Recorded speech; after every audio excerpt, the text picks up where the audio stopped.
የሕክምና ክፍሉን አግኝቼዋለሁ። እቃዎቹ ግን ያረጁ።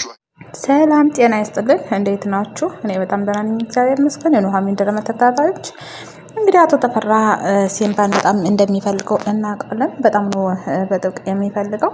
እንግዲህ አቶ ተፈራም ዘና ብሎ ስልክ እያወራ ባለበት ሰዓት ሲምባም ካለበት ድረስ እንግዲህ በር ከፍቶ በመግባት ለአቶ ተፈራ እጁን አጋልጠን ራሱን ማለት ነው። ሲምባም እንግዲህ ከፈለግ ግደለኝ፣ እንደፈለግ አድርገኝ፣ ይኸው እንግዲህ መጥቻለሁ። በእኔ የተነሳ ብዙ ሰዎች እየተሳቀቁ ነው፣ ተስፋም እየቆረጡ ነው። ስለዚህ የምትፈልገውን ነገር አድርገኝ ይለዋል ማለት ነው። እንግዲህ ሲምባም በቤቱ ከተፈራ ቤት ድረስ ነው የሄደው። ተፈራ እንግዲህ ከልክ በላይ በመሳቅ የመሸበት እንግዳ እያለ እያሾፈ ነው ማለት ነው። የመሸበት እንግዳ እንዳንተ አይነት እንግዳ በምሽት መጥቶብኝ አያውቅም ነበረ እያለ ነው። ሲምባም ለብዙ ዓመት ያለ ወንጀልና ያለ ስራ እየተሳደፉ ነው የኖርኩት። አሁን ግን ፍትህ እፈልጋለሁ። ስለዚህ ፍትህ እያልኩ ነው ከቤት ድረስ የመጣሁትም ለዛ ነው። ከቤት የመጣሁት ተስፋ ቆርጫለሁኝ። እንግዲህ ወይ ያንተ ሰው አድርገኝ ወይም ደግሞ ግደለኝ፣ ካሁን በኋላ ተስፋ የለኝም እያለ ነው። አቶ ተፈራም እኔ ብገልህ ይሻለኛል፣ ለይኩን ብዙ ተሰላይ አለው። ምክንያቱም አምራንም እንዲሁም ሌላ ልጆችም አሉ። ሰላይ ነው፣ ሰላይ ሞልቶታል አቶ ለይኩን። ስለዚህ አንተም ሰላይ ልትሆን ትችላለህ እያለው ነው። እንትና ግን ሲምባ ግን እኔ ልጅም ተስፋ ቆርጦብኛል። እኔ ለማንም ጥብቅና የሚቆም ሰው አይደለሁም። ስለዚህ ሁሉም ሰው በእኔ ተስፋ ስለቆረጠ አሁን ላይ የሚገባኝን ዋጋ ስጠኝና እኔን ገላግለኝ፣ ወይ ያንተ ሰው ያርገኝ ወይ ደግሞ ገላግለኝ። እንግዲህ እኔ ወዳጅና ጠላቴን አውቄያለሁ። ህጉ ምንም እያገዘኝ አይደለም፣ ህጉ ነው ጠላቴ እያለ ነው ማለት ነው። አቶ ተፈራም እንግዲህ ብዙ ነገር ከተሰቃየ አይቀር ብገልህ ይሻለኛል በማለት ሌላ እርምጃ ሊወስድበት ይወስናል ማለት ነው። እንዲሁም ደግሞ እያሾፈበት ነው። እንዲሁም ደግሞ ለምን ኮማንደሯን ጠርቼ አላሳስርህም? አንተ ብትታሰርም ችግር የለም እያለው ነው። ይሄ ነገር እንግዲህ በጣም ከባድ ነው። እንግዲህ እሷን አሳሰረ ማለት ከእሷ ጋር ጥሩ ግንኙነት እንዲኖረኝ ይረዳኛል። ስለዚህ አንተን ማሳሰር ለእኔ ተገቢ ነው እያለ ነው። ሲምባ ግን መታሰር ፈጽሞ አይፈልግም። ለህግ መቅረብ አይፈልግም። የሚፈልገው ነገር እሱ ቢኖር መታሰር አይፈልግም። የሆነ ነገር ካረክም የሆነ ነገር አድርገኝ፣ እዛው ግደለኝ እንጂ እኔ መታሰር አልፈልግም እያለ መለማመን ይጀምራል። አቶ ተፈራ ግን በሁሉም ነገር እሱ ጨካኝ ሰው ነው። ሁሉንም ማድረግ ለሱ አይከብደውም ማለት ነው። እንግዲህ ዶክተር ፋኑኤል ደግሞ አምራን ታስራበት በሚያሳዝነው ሁኔታ በጣም አዝኗል። ቤቱም ጭር ብሎበታል።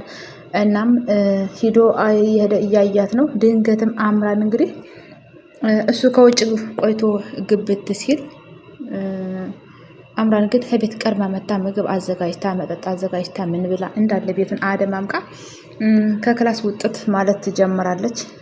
በጣም ነው የሚገርመው። እሱም ደግሞ ያየውን ነገር ማመን አልቻለም። ማን ነው ምግቡን የሰራው መጠጡን ሲያዘጋጀው ማን ነው እያለ እየተገረመ ነበር።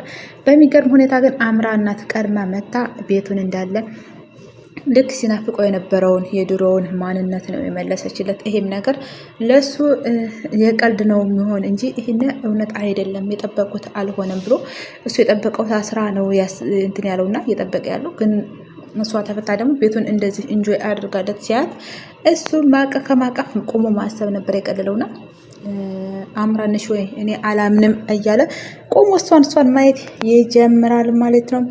እንግዲህ ለአምራንም ዶክተር ፋኑኤል ብዙ እየጣራላትና እየለፋላት ያለ ሰው ነው። ለነ ለይኩን ቤተሰብ ብላ ነው የታሰረችው እንጂ ወንጀለኛም አልነበረችም። እንግዲህ ጠበቃው ብዙ ነገር እንደሚያደርግልኝ ነግረኸኝ ነበረ።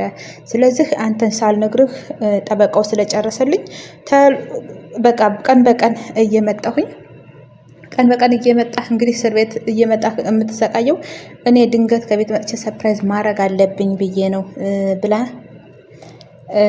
ተናግረዋለች ማለት ነው። እሱም እንግዲህ እሷም ነገሩን እየጨረሰች ለይኩን አቶ ዶክተር ፋኑኤል እንዲያውቅ ስላልፈለገች ነገሩን ሁሉ እሷ በውስጥ ለውስጥ እየጨረሰች ነበረ። ስለዚህ በዚህም ነገር እሷ ደስተኛ እየሆነች ነበር። ለተፈታ ሰሞን ሲሄደ ደስተኛ የሆነ ፊት ነበር የምታሳየው። እንግዲህ እሱም ተመስገን ፈጣሪን አመሰግናለሁ በማለት አቅፎ ፍቅሩን መግለጽ ይጀምራል ማለት ነው። አቶ ተፈራ ደግሞ እዚህ ላይ ሲምባን እየቀለደበትና እያሾፈበት ነው። እንግዲህ እኔ አልገልህም፣ ግን በቃ ፈተና እሰጥሃለሁ፣ ፈተና ፈትንሃለሁኝ፣ ፈተና ይኖርብሃል ይለዋል ማለት ነው።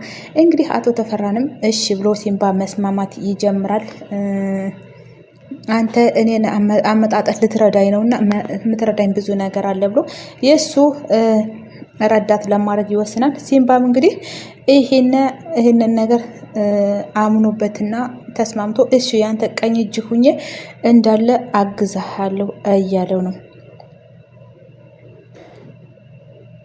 በዚህም እንግዲህ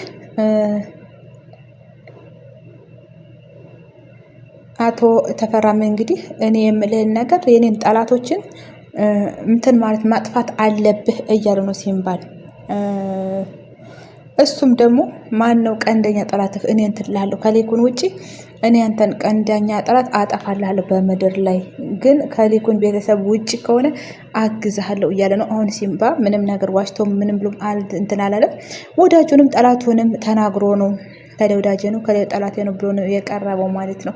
እንግዲህ በዚህም አቶ ሲምባ የእኔ ቀንደኛ ጠላት ግን ሲምባ ነው፣ ሌኩን ነው። ስለዚህ የሌኩን ቤተሰብ ነው እንድታጠቃለኝ የምፈልገው እያለው ነው ማለት ነው።